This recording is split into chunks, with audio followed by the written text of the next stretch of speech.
Parlons Église est le podcast qui permet aux enfants de Dieu de parler de sujets tabous, de sujets qui fâchent et de sujets méprisés dans nos églises, en toute liberté, en toute simplicité, mais surtout en tout anonymat. Parlons Église n'est pas mon podcast, ni ton podcast, c'est notre podcast. Viens discuter, échanger et donner ton avis en tout anonymat sur la plateforme Telegram de Parlons Église. Tous les liens sont disponibles dans la description. N'oublie pas que tu peux venir donner tes sujets en DM sur le compte Insta Parlons Église, tout attaché, ou par mail parlonséglise@gmail.com. Maintenant, Parlons Église. Et je suis Bunny, l'animateur de Parlons Église aujourd'hui. Avant, je t'ai parlé de Cardi B. Maintenant, je te parle de DiCaprio. Tu dois te dire que ce n'est plus Parlons Église, mais Parlons du monde. Oui, nous devons parler du monde parce que nous sommes dans le monde, même si nous ne sommes pas du monde. C'est la Bible qui le dit. Je t'invite à aller lire. Plus sérieusement, pourquoi je parle de DiCaprio? Avec Cardi B, je te parle du divorce. Là, je te parle d'un gars qui refuse de s'engager. Il y a une image sur Internet qui tourne depuis plus d'1 an maintenant, sur laquelle est écrit en anglais que DiCaprio refuse de sortir avec une femme au-dessus de 25 ans. Et au moment de l'image, il avait 44 ans et sa copine de l'époque avait 21 ans. Je mettrai les liens pour que vous puissiez avoir accès à l'image en description du podcast, en description aussi de la vidéo sur YouTube. Je pense même que je la mettrai en miniature, comme ça fera des clics.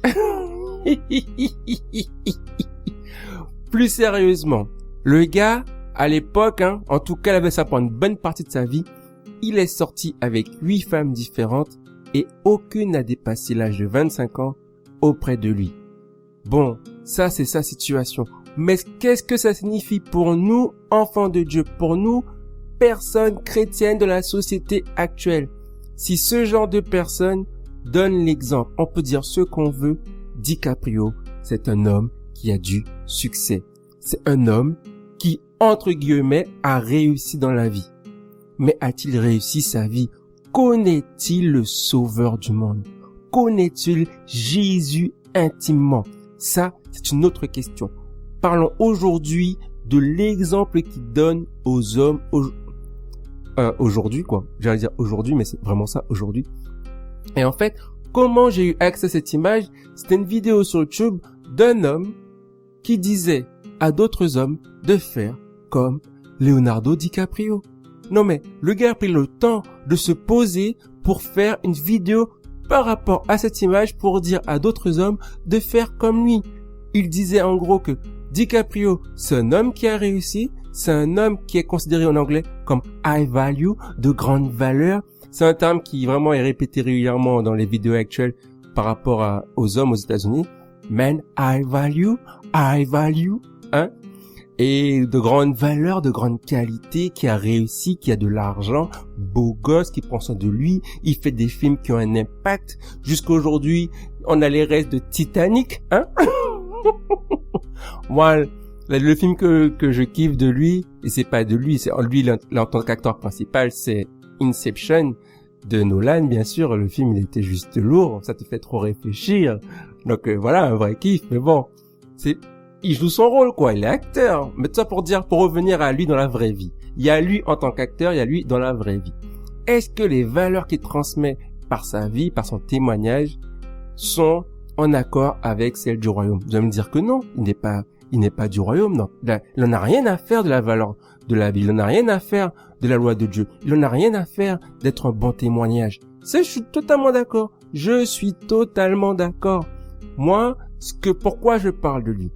C'est pour dire que le comportement de DiCaprio se voit de plus en plus dans nos églises. Je répète, le comportement de DiCaprio se voit de plus en plus dans nos églises. Des hommes qui cherchent à être avec des femmes de plus en plus jeunes pour pouvoir se marier. et ils veulent se marier. C'est pas parce qu'ils veulent se marier, c'est juste parce qu'on leur dit dans l'église qu'ils doivent se marier. Et là, c'est problématique. Donc, il y a deux soucis. DiCaprio ne s'engage pas, mais en plus, il va vers des femmes vraiment plus jeunes que lui. La dernière, il y a 20 ans d'écart, quoi. Donc voilà. Et on voit ce genre de choses dans nos églises. Des gars qui ne s'engagent pas et qui veulent être beaucoup plus jeunes qu'eux. Qu'est-ce qu'on fait, quoi? Qu'est-ce qu'on fait? La question est-ce que ces gars-là lisent la Bible? Et s'ils la lisent, est-ce qu'ils sont remplis du Saint-Esprit? Et s'ils sont remplis du Saint-Esprit, est-ce qu'ils se remettent en question? Parce que le Saint-Esprit ne fera rien contre notre volonté. Et ça me dérange. Pourquoi lis-tu la Bible? Pourquoi veux-tu vivre avec Dieu? Si c'est que pour le paradis, je comprends. Au moins respecte les gens autour de toi et laisse-les faire leur vie tranquille. Ne fais pas de promesses que tu ne voudras pas tenir, hein? Je parle à mes gars, là, hein? Mais, et je parle aussi aux sœurs, hein, parce que, il a eu 8 femmes qui ont accepté et qui savaient déjà ce qui se passait. Je sais pas ce qui se passe actuellement, j'ai pas fait de vérification. L'image m'a assez choqué pour pouvoir en parler aujourd'hui et pour pouvoir dire que nous devons faire différemment. Que nous devons dire que avec Dieu, les choses sont différentes. Avec Dieu, nous nous engageons. Avec Dieu, nous voulons vivre un amour profond, un amour mature, un amour dans le même âge. Non, plus sérieusement, on peut avoir 10 années d'écart. C'est possible dans les deux sens, moi je pense, personnellement. Pour moi, mais déjà c'est délicat 10 années d'écart. Mais 15, 20, waouh. C'est une volonté de ne pas chercher, en fait. C'est vraiment la facilité. La fille, elle trouve un gars qui a 40 ans, qui veut investir et tout avec elle et tout. Le gars, il dit, ouais, elle est jeune, elle est fraîche, elle va porter mes enfants, ok. Mais est-ce que on accepterait qu'une femme de 44 ans soit avec un jeune de 21 ans? Est-ce que ça passerait? Par contre, on a déjà vu l'inverse, en fait. Une femme de 40 ans avec un gars de 30 ans. Ça s'est déjà vu dans les églises, ça s'est déjà vu ailleurs, ils sont mariés. Et de même pour les gars, un gars de 40 ans avec une fille de 30 ans. Ça s'est déjà vu et ça se fait. Moi, je trouve ça, personnellement, ça ne me dérange pas. Tout ça pour dire, lui ne s'engage pas et en plus, il va de plus en plus jeune. Est-ce que nous, on ne devrait pas, justement, être ces modèles, comme je disais, depuis As-tu une belle âme? Comment faire pour que nous, en tant qu'église, on puisse montrer un modèle différent du mariage, un modèle différent dans le fait d'aller vers une femme, un modèle différent dans le fait de créer un couple qui honore Dieu, un couple qui fait la différence dans la société. Je pense que je vais inviter des couples qui font la différence. Dis-moi ça t'intéresse. Je les ferai parler dans Parlons Église pour qu'ils puissent parler et de l'Église et de ce qui se passe dans le monde. Parce que plus on reste à attendre, plus la situation va s'aggraver. Et moi, je ne veux pas que ça s'aggrave alors que j'existe.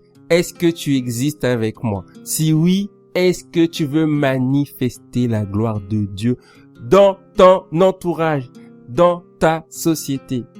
Si c'est ce qui t'intéresse, n'hésite pas à venir discuter, échanger, parce que je crois fermement que ensemble nous allons passer de la conversation à la transformation.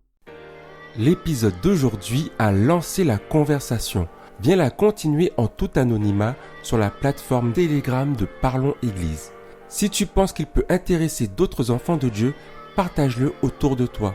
Sois béni et à la prochaine conversation de Parlons Église.